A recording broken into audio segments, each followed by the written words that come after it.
Chapter 12, Temperature Regulation. All right, looking at an overview of the heat balance, humans can be looked at as hemiotherms. Basically, um, we use a furnace to generate the heat throughout our bodies. As we're exercising, we're creating and generating a bunch of heat, and that basically is created in the inside, and it starts to work its way to the outside. We need to be able to uh, at least try to decrease or minimize the amount of heat that is accumulating basically within the bodies, because the hotter the body gets, the more things tend to break down and the more fatigued we get. Right. And the best thing to do is to try to equal out the heat loss versus the heat gain. Right. And we're going to try to do that in a few different ways. So our normal core temperature is approximately 37 degrees Celsius at 98.6 degrees. Anything over 45 degrees Celsius, we start to denature or unravel the proteins within our bodies. And also the enzymes don't work because they become inactive. If we get too cold, all right, we start to slow the metabolism to a very slow crawl. All right. And it gets even more progressive from there. And it also starts to affect the cardiac cycle as well. Now, the thermal gradient from the core temperature being, deep within in the core, and there's a few different ways we can measure this. We'll get into in a second. And the skin. All right. So and that gradient is going to be approximately 4 degrees Celsius. Now, it could vary based on what the condition is. If it's a really, really hot environment, it might be a little bit more. If it's really, really cold, it might be more or less. It also going to depend on your clothing that you're wearing, as well as the exercise duration and intensity.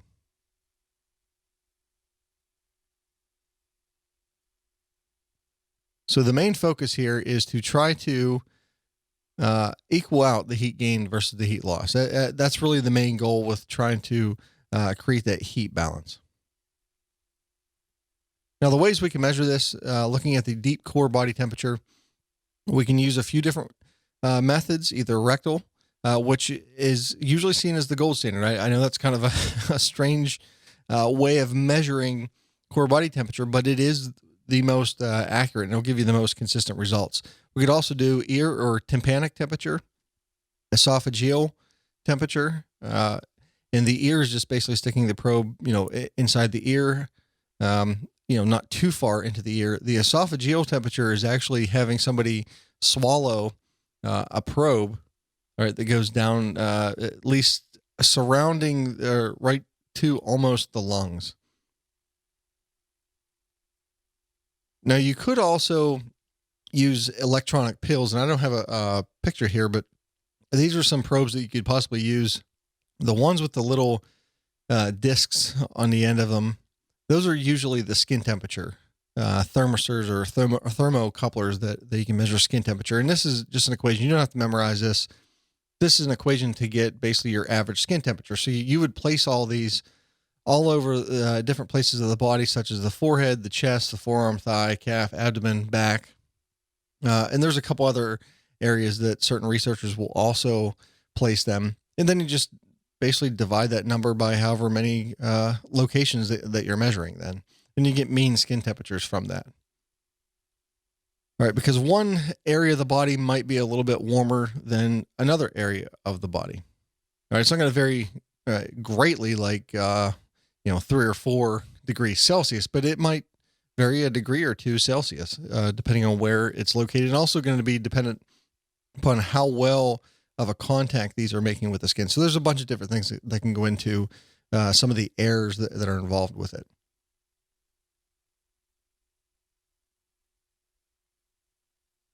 All right, the ways that we lose heat. All right, we're going to have 3 dry heat exchanges. The first one being radiation. This is just infrared radiation. You can also gain heat from the environment from radiation, from the sun, all right, and from different light sources. All right, and at rest, this is going to be where we lose most of our heat. That's going to be about 60% of it as we're at rest. And that's why if we're in a small room with a bunch of people and we're all packed together, all right, that's why the room heats up. Most of that is going to be the radiation that's given off. Now, once we start exercising, there's going to be, that's going to be a different form of heat loss. Now, conduction is also a dry heat exchange. This is where there's a solid to solid contact.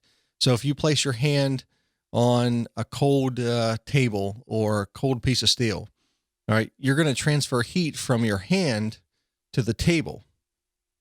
If you put your hand on a really hot coffee mug, that coffee mug is going to be transferring heat from itself, the mug, to your hand.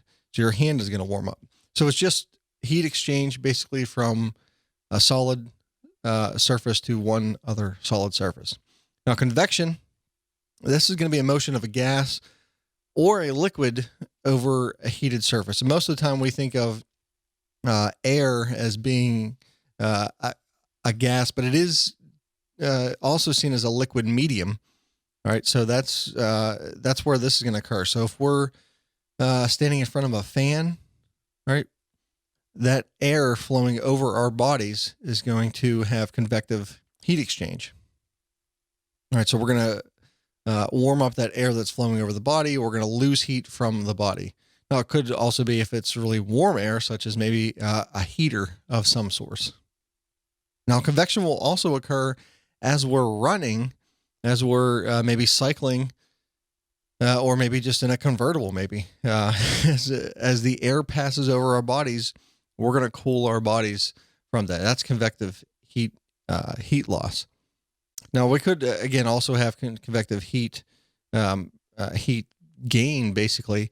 And this is really what a convective oven is, right? That air is getting really, really hot and cooking the food. So the same thing could be if you were in a really, really warm room. Now, evaporation is going to be the major thermoregulatory system to try to cool the body during exercise, and if we're in a really hot and humid environment, all right, because it's really one of the more effective ways. So we're going to have fluid that's going to evaporate from the skin. This fluid is known as sweat, and we're going to get that sweat from the blood, from the plasma in the blood. Now, this could also vary depending on what the humidity is, as well as any clothing that you have, the type of clothing, how fit it is, and its wicking capabilities. All right, if it is not able to wick the sweat away, all right, then you're not going to be able to evaporate that all that much. And especially if it's tight clothing and you're not able to wick it away, then you're not able to have that sweat evaporate. So, we're going to retain a little bit of moisture within the clothing, and we're not going to be able to actually evaporate it over into the environment.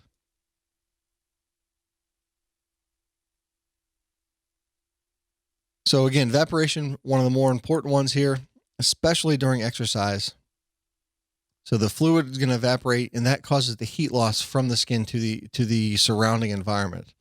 And again, the loose clothing, the wicking capabilities of it, and the moisture retaining capabilities of the clothing is going to greatly affect it.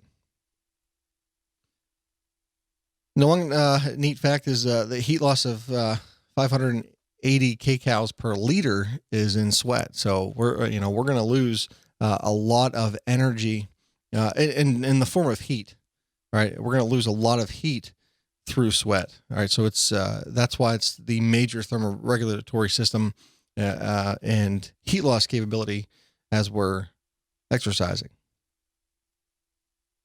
Now, some key things you need to keep in mind with evaporation: the ambient temperature and the relative humidity. Those are going to play a key role in how much we're sweating. All right. Also, keep in mind that exercise intensity duration is also going to play a role in this. But all things being equal, the intensity is the same. The duration of the activity is the same. If the ambient temperature increases, we're going to have to increase the sweating. All right, so we're going to start losing maybe a little bit more plasma volume from the blood. Also, the relative humidity. And this goes into the vapor pressure gradient.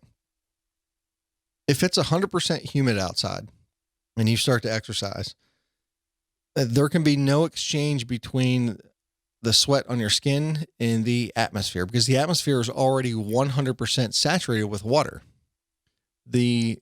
Your skin is 100% saturated with water. So there can be no exchange of water vapor between the two. If there is 100% saturation on the skin, which is going to be in the form of sweat, and say it's 50% humid outside, then we can actually have gas exchange. All right. So that vapor pressure gradient, all right, and the greater that gradient is, the easier we're going to be able to sweat.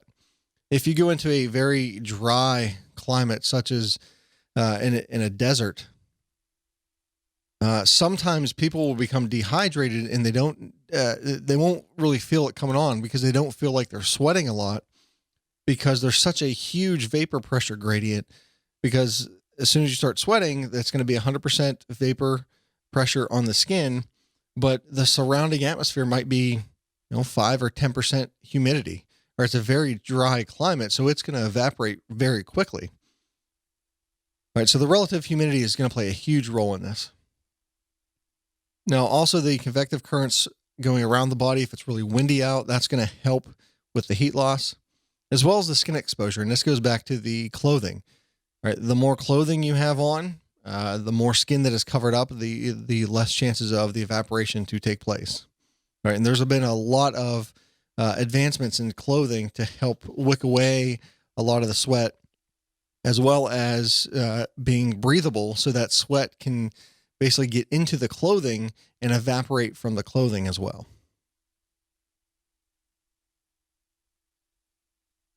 All right. So here's an example of the various ways that we're either going to gain heat or going to lose heat. So the first one here, we look at the sun, we have solar radiation. That radiation is bouncing off of the ground, and it's going to bounce up and hit us. And we're going to gain a little bit of heat from that. Now, one other thing is we could have some conduction with the ground and our feet. And the heat exchange capabilities are going to be differing depending on what the soles of the feet are like. And maybe you're not even wearing shoes. If you're not wearing any shoes at all and you're barefoot, there will definitely be some be some heat exchange, in the feet. Now, again, we have some more thermal regulation. We do have, and this is one thing we're not going to go over too much, because we don't do it so much, is the evaporatory heat loss within the respiratory system. So as we're exhaling and breathing, all right, we're going to lose a little bit of heat because of that. We're going to evaporate some of the water content off of our breath. Now, canines do this a lot better than we do, all right? But canines do not sweat. So they sweat maybe a little bit in their pads, but they don't sweat like we do. So their evaporatory heat loss through the respiratory system is going to be their major thermoregulatory response there. So again, we do have some convection going on as we're running. We're creating some wind currents across the body, and it could even be a windy day that will be occurring. We're also going to be losing some heat through radiation off of our bodies. And the muscle blood flow, that can be looked at as convection as the blood flows through our body. All right. There's going to be it's not solid to solid surface. Again, it's a liquid that is warming up the surrounding tissues as it's flowing past them. All right. And the skin blood flow, then convection is occurring. But the main one is going to be the evaporation that is happening. And that's going to be the major thermoregulatory system.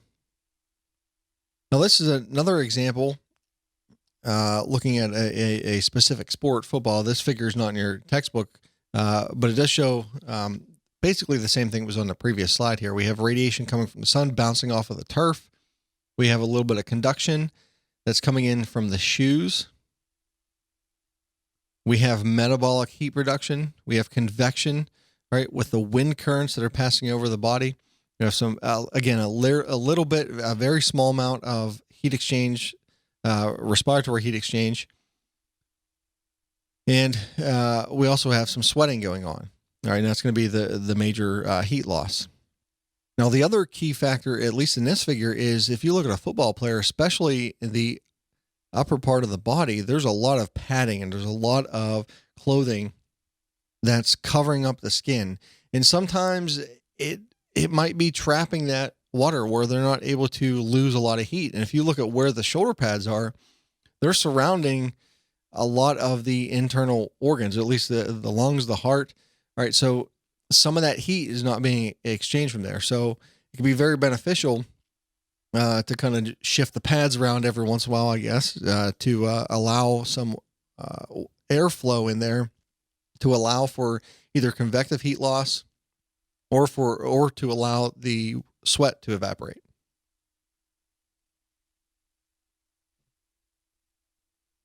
Now, the body's thermostat, this is going to be the hypothalamus. Now, the key thing to take away from this is this word here, the hypothalamus. It is located in the brain. You can look up the exact location of it, but it is going to control our heat dissipation. It's going to control the factors that allow us to lose some of this heat. So if we have some type of heat load, all right, we're warming up the body for whatever reason, we have thermoreceptors in the core. We also have thermoreceptors on the skin, and we're going to increase the temperature in both of these. And this is going to relay back to the brain, specifically the hypothalamus. The hypothalamus then is going to say, hey, we're starting to overheat. We need something to cool the bodies down. So the hypothalamus sends out signals to allow for vasodilation of the blood vessels. And this is going to help allow for increased skin blood flow, also increase in blood flow overall to the working tissues, but also it's going to allow for more sweating to occur through the skin. And that's the whole purpose of increasing blood flow to the skin, is that so some of that plasma from the blood can leak out onto the skin so that we can sweat and hopefully evaporate that as long as the humidity is correct. Now, the same thing basically is going to happen when we're cold, is that the skin's going to get cold, the core will get cold, and we do have thermoreceptors located on the skin, also in the core. That's going to feed back to the hypothalamus, and hypothalamus is going to say, hey, we are a little bit too cold. We need to increase our core temperature. So it sends out signals to start to shiver and vasoconstrict blood flow to the skin, because we don't need to sweat anymore. We don't, we don't need to lose that plasma volume. So we have vasoconstriction then. We also have some catecholamine, the epinephrine, norepinephrine release, as well as thyroxine release. All these will help to basically try to increase the core temperature a little bit by increasing metabolism, at least within the core temperature, as well as increasing shivering. Thermal events during exercise.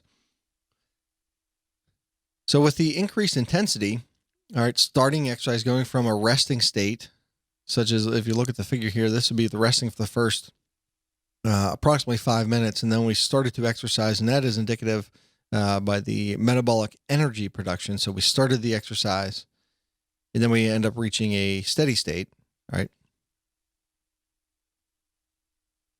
So we end up having more evaporative heat loss as we continue the exercise and as we get more intense, more so than convective heat loss.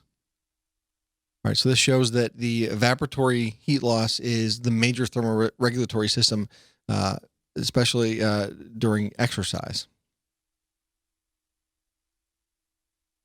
Now, as we stop the exercise, basically the evaporatory heat loss is going to also start to slow down and decrease until we evaporate all that sweat, or we get down to a resting core body temperature.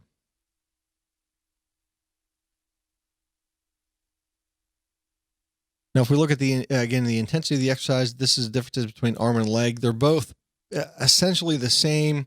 Arm exercise, you might lose a little bit more heat just because it is a little bit more taxing, but relatively speaking, it's fairly similar. But as you increase the intensity, being oxygen uptake in this case, you are increasing rectal temperature.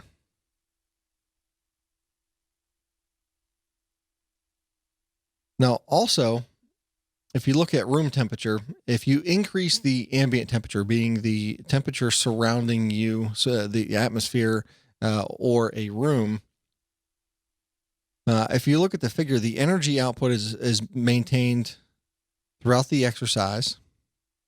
The blue line here is heat production. So your energy output is the same. Your heat production is the same, but your evaporatory heat loss has increased dramatically as you increase room temperature. Now your convective heat loss, as well as the radiative heat loss, has decreased. So again, just showing that the evaporation from the sweat is going to be the major thermoregulatory system to try to cool the body in this case.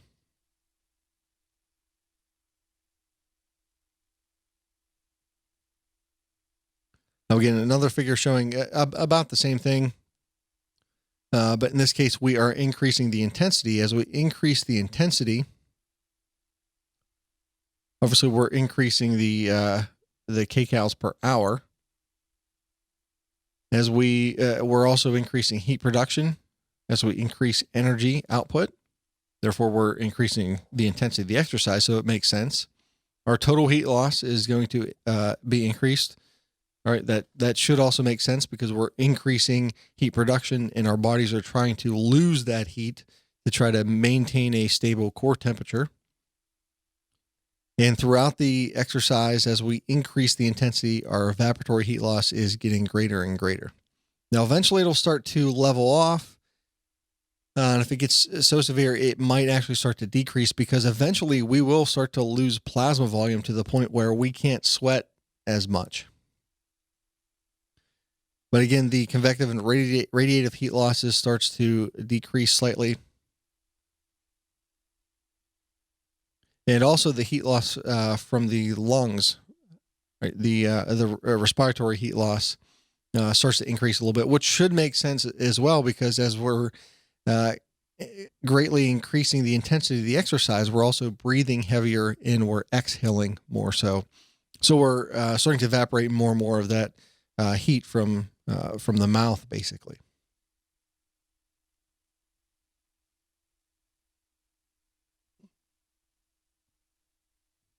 Now, if we look at the differences between the environment itself, you have a hot and humid environment and a cold environment, and we'll look at the sweat rate.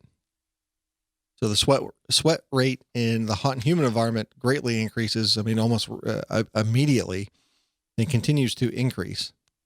In the cold environment, it almost levels off. We get to a certain point, it almost levels off. All right, now it might start to creep up just slightly, but it's not going to go anywhere near what it is in a hot and humid environment. So we do have increased core temperatures during hot and humid environments.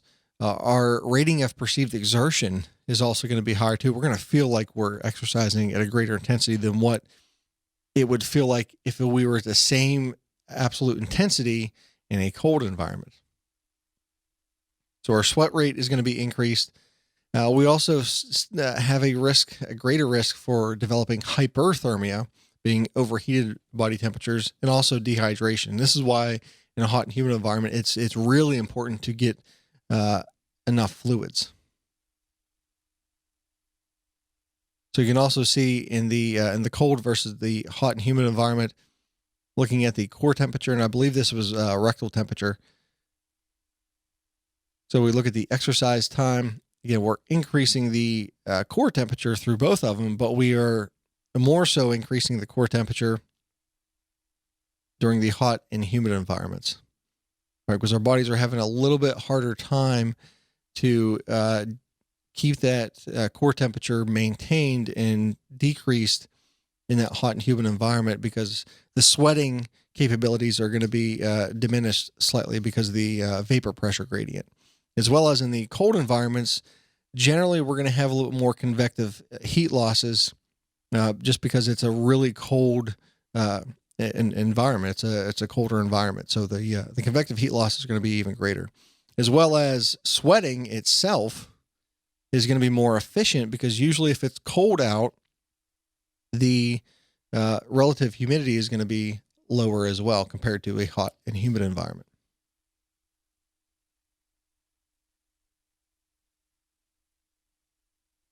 Now, also with this, we're going to have muscle fatigue, and it's going to be the onset of it's going to be a little bit quicker. Our carbohydrate metabolism is going to be increased. Our lactate accumulation is also going to be increased. We're going to be going through a little bit more anaerobic exercise. We're also going to have an increase in free radical production, which coincides with carbohydrate metabolism. When we go through aerobic metabolism, and we're breaking down a lot of carbohydrates, these free radicals are being produced within the electron transport chain. All right. And they start to leak out of the cells, and they start to damage some of the cells. Now, it can also cause some possible acute fatigue, but also these free radicals could also cause, possible long-term damage. It's known as oxidative stress. We're not going to go too far into detail about it. We'll go into a little bit later on in the semester, but the free radicals are basically destroyers of cell proteins, the fats that are on the cell membranes, as well as destroying some of the DNA. And this is where some of the DNA can become mutated and possibly cause some cancers. Now, I'm not saying that exercise, and especially exercise in the heat, is going to cause cancer, but it's just part of what happens through metabolism, and it's just part of the aging process. That's basically what ages us is the free radicals. All right, so we do have an increase in the free radical production, which could cause an increase in the need for some type of antioxidants, which help fight these free radicals, such as vitamin C, all right, and pantothenic acid and beta carotene, vitamin E. All right, a lot of this stuff, it could increase the need for some of those in the diet. Also, the muscle blood flow is going to start to decrease near VO2 max. So the VO2 max is actually probably decreased a little bit as we get into a hotter and hotter environment, especially a hot and humid environment. Because if we have a decreased muscle blood flow, we're going to have a decrease in the amount of oxygen that's going to the muscles. So our VO2 max actually slightly decreases, all right, in a hot and humid environment versus in a cooler climate. And that blood is just basically being transferred from the muscles to the blood, or to the skin, excuse me, because the skin is going to need that blood to release plasma so we can sweat. Our brain temperature also increases, and from this we can start to decrease the motor unit recruitment within the muscles, so we end up having an impairment of muscular force that's able to be produced then. Now, heat acclimation. There's two terms that you should be aware of: acclimation and acclimatization. I have seen three different definitions for each of these. It's environmental physiologists are having. It seems like they have a tough time of defining, and nobody is really set on what the actual definitions are. But I'll give you at least a few of them here. Acclimation being a rapid adaptation. All right, so if you go into a room where the AC is turned up really high, all right, it might feel really cold at first, but then you start to basically just get used to it. All right, so that would be short term. Then you go outside and it's maybe a lot warmer. Might be really hot, but then within a few minutes you can get used to it. That is generally seen as what acclimation is. Also, I've seen just short term, either days or maybe up to a week. That would be the acclimation. Now, acclimatization is usually seen as the prolonged adaptation. All right, that is going to take multiple days, if not weeks or months, to occur. Now, if you look in a hot environment, if you are exposed to a warm environment, a warm climate, and you weren't before, and you're not acclimatized to it or acclimated, the one thing I want to point out is acclimation and acclimatization are used interchangeably quite often. Even though they might not necessarily mean the exact same thing, they are used interchangeably. Now, looking at the figure here, this is basically being acclimated or acclimatized to a hot environment. All right, so your heart rate, right, is going to start to decrease within the first 3 days of being exposed to that climate. All right, so it's going to take approximately 3 days for the heart rate to decrease down to where it's basically going to be acclimatized.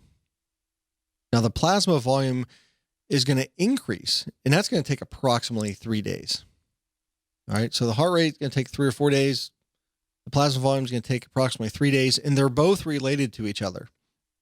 As we increase the plasma volume, we're going to increase end diastolic volume, which in turn increases stroke volume.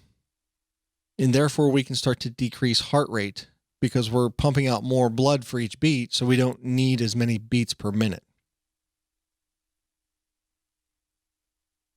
The perceived exertion is also going to decrease. So this is the rating of perceived exertion, usually 3 or 4 days as well. That's going to take place. Now, the sweat rate is going to take a little bit longer, usually up to about a week to happen. Our sweat rate is actually going to increase. Also, the onset of sweat is going to occur a little bit earlier than not being acclimatized to that hot climate. All right, but then if you give it usually about a week or week and a half, then you're going to start to sweat earlier on during the exercise, as well as increasing the amount of sweat. Now, the sweat is also going to be a little bit more diluted. So the salt loss within the sweat, the sodium chloride, also potassium losses, the electrolytes that you're losing through the sweat normally, those are actually going to be in lesser and lesser amounts. And that's going to be occurring because of a hormone known as aldosterone, which helps to basically maintain sodium levels within the body. Right, and it also helps to maintain water levels as well. Now, we also have an increase in heat shock proteins. And these heat shock proteins are beneficial because they help protect the cells under stresses such as heat. And they can also possibly help with some basically almost as an antioxidant, but they do help to decrease the amount of denaturization that occurs if some of the proteins might get a little bit too warm. Now, the repeated exposures need to take place before any acclimation or acclimatization happens. All right, you can't just go into a warm climate and expect, okay, I'm going to go in for a day or two and then I'm going to be acclimated. No, it's going to take, generally speaking, it's going to take at least a week, and most of the research shows that it's going to take probably at least a week and a half. All right, but then it's not going to take very long if after that, if you become acclimatized to that environment, if you just suddenly stop and you go back into a cold environment, or maybe the climate changes, then you're going to lose that acclimation within a week. So these are figures just to show you basically before and after acclimatization. So if you look at the heart rate after acclimatization is decreased at basically the exercise time, which you can relate that to the intensity of the exercise, as well as core temperature. And this is going to be the big part here, is the core temperature is greatly decreased. All right, even starting off, you're almost a whole degree lower than before acclimatization, and then at the end of the exercise at 60 minutes, you're almost a little bit more than a degree lower than what you were before you were acclimatized. Now, I do want to get into a little bit of cold exposure as well. Now, there's going to be a lot of things related to the cold. The first thing I'll say is there's really no true acclimation or acclimatization to the cold. You can kind of get used to it. You can get used to being cold. It might just be more of a mental gymnastics that you're playing with yourself. But there are some possible adaptations that could occur over very long periods of time, or it could even possibly be genetic. All right. First thing is, if you're a little bit bigger, if you have more fat mass, you're going to basically have an improved tolerance to the cold because you have some insulation there. But you're going to have some reduced dexterity when you're in the cold. Everybody kind of goes through it. If you've ever had been outside for very long without gloves, or maybe with gloves, but it's just been so cold that your hands get so frigid that you can hardly move them. All right. And that type of cold increases the risk for hypothermia and possibly even frostbite and chilblain and a lot of the other injuries that occur with cold exposure. All right. And this is with cold air exposure. Cold water exposure is even more rapid and even worse. But again, the acclimatization might or might not occur. There's debate on that. Now, one of the things that could possibly occur over very long periods of time being exposed to cold is that you could start to shiver maybe at lower skin temperatures because you're able to maintain the core temperature just a slightly higher, basically above the shivering threshold. Because you end up having possibly a slightly increased non-shivering thermogenesis, maybe an increase in metabolism, increase in catecholamines being released to help to increase metabolism.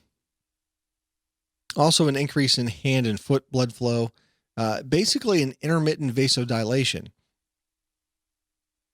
Basically what's occurring is that when we are getting really cold, the blood flow from the hands and the feet, all right, the extremities, that starts to be transported to the core to warm that blood up. And that blood is going to basically stay in the core. All right. So we have all this cold blood out in the hands and the toes now, hands, feet, toes, fingers. All right. And that's actually what causes the frostbite. Then that's what kind of starts the process, is because the hands are internally cold. The blood's cold. The environment's cold, and it's starting to basically kill off the fingers and the tissues within the extremities. Well, what can happen is if someone could possibly be adapted to a cold environment, is that there could be intermittent vasodilation, meaning that some of that warm blood from the core could start to go out to the fingers, the toes, to warm them up for a certain period of time, and then vasoconstriction, and then that blood comes back to the core, and then it will vasodilate and go back out. Again, intermittent vasodilation to help keep the extremities warm for certain periods of time, and to basically decrease the chance that the tissues will start to die. The big adaptation, though, is going to be habitual, basically the way you respond to it. A lot of times we respond to the cold as we're going to put on more clothing. We're going to go into a warm room. We're going to start a fire. We're going to turn up the heater. Right? All these things are more habitual. They're not necessarily physiological. All right. And the physiological adaptations, we're not 100% sure if they actually occur or not. But we do know that habitually, the way we respond, through our actions through the cold, those do occur. That was chapter 12, temperature regulation. If you have any questions, leave them in the comments, or you can email me. And I thank you for watching.